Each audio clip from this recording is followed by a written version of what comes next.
around after that's, a little bit of a slow start? Well, it couldn't get any worse.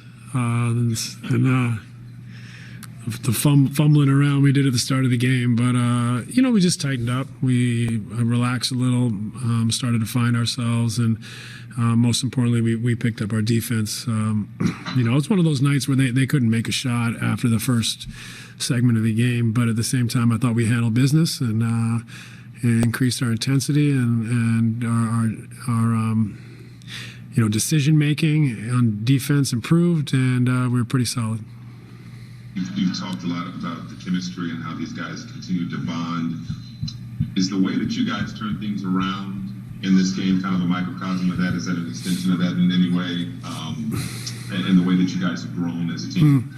Yeah, I think that's fair to say. I mean, and we might have turned it around regardless, but I think it is, a facet of we didn't waver, when we had a slow start and they were up, 12 and whatever it was for a moment there.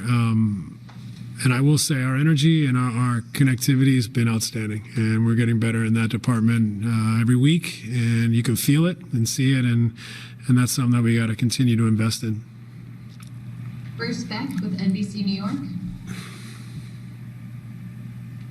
Hey, Steve. Hard to win 8 in a row in this league. I don't care who you're playing or when it happens. How do you reconcile that, my friend? 8 in a row.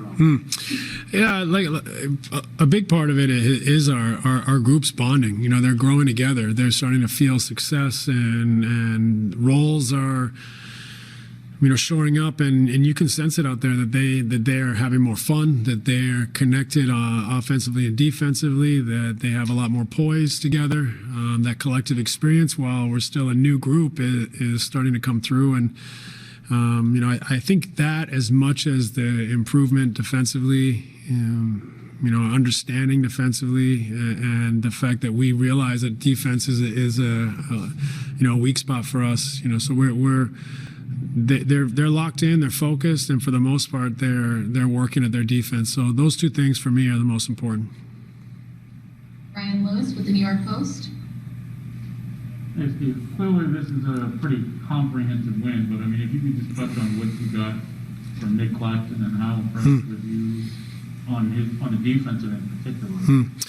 And Nick's energy was outstanding. He hasn't played for about a year, so to play these last 2 games and for him to be as disruptive as he was tonight, I think he had 4 steals and 2 blocks, and an assist, a few rebounds. So.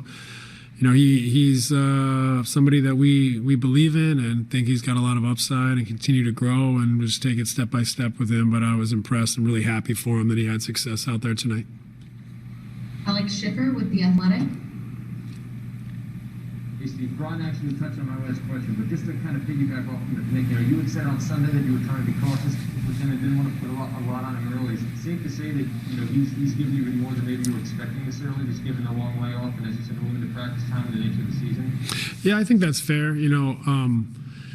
He's just had a rough go of it with injuries and the amount of time from the shoulder to the knee and everything. And, you never want to have too high expectations, because playing actual NBA games is different than the Stay Ready group, than pickup basketball, than the limited amount of things he's been able to do over the course of the last year. So it's a big leap, but it's a testament to the coaching staff that work with him every day, and to his diligence with his work. He's worked his butt off to put himself in a position, and he was very productive tonight. Christian Winfield with the New York Daily News. Hey, Coach, in January, Landry shot 25% from 3.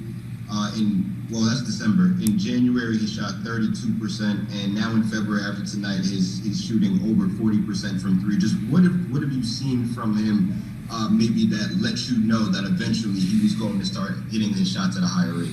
So you're saying he'll be over 50% in March? I like where you're going with this, Christian. It's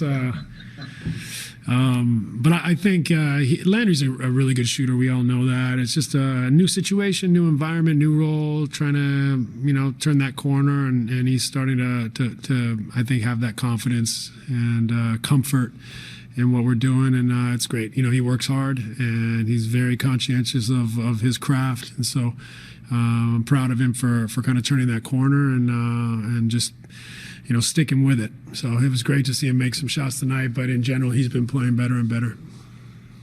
Last question, Matt Brooks with Nets Daily.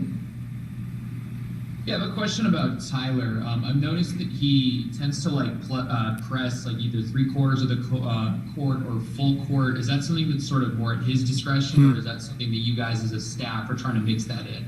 Really, he took responsibility for that.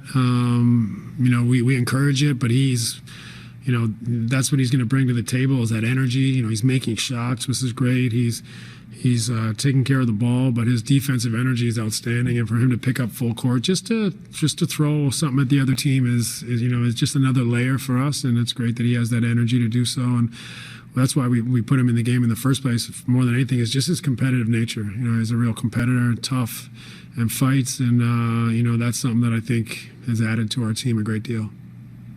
Thanks so much, Coach. We appreciate it. Thanks, everybody.